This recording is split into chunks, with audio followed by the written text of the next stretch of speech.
Alright, today I'm going to be making a beef stew in the crock pot. This is all you need.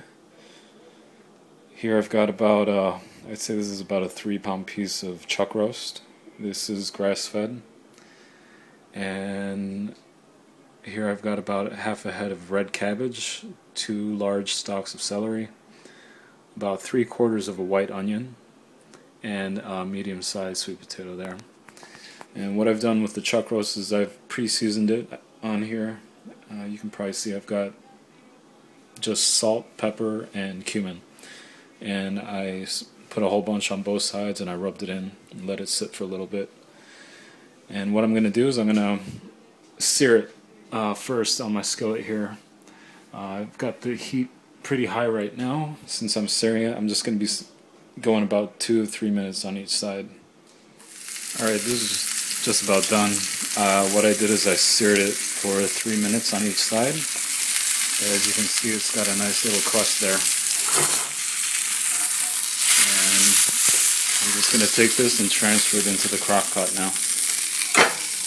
Alright, I miscalculated a little bit because the piece of beef was much bigger than I had planned. So I had to use just half of the vegetables that I had prepared.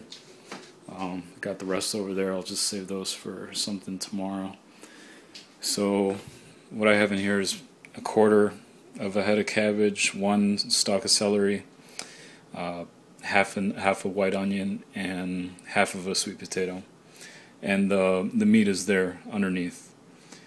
So what I'm going to do now is I'm going to fill it with a little bit of water. I'm not going to fill it to the top though, because there's a lot of moisture in the vegetables and even in the meat that's going to seep out as it cooks. So I want to make sure it doesn't overflow.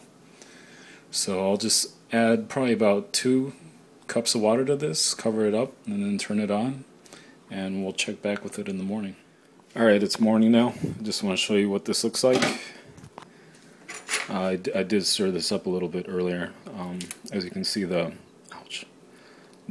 meat here is falling apart. That's what you want. And that's about it. That's why I like using the crock pot. All you got to do is chop up a bunch of stuff, throw it in there, add some water, and you have food for the day when you wake up.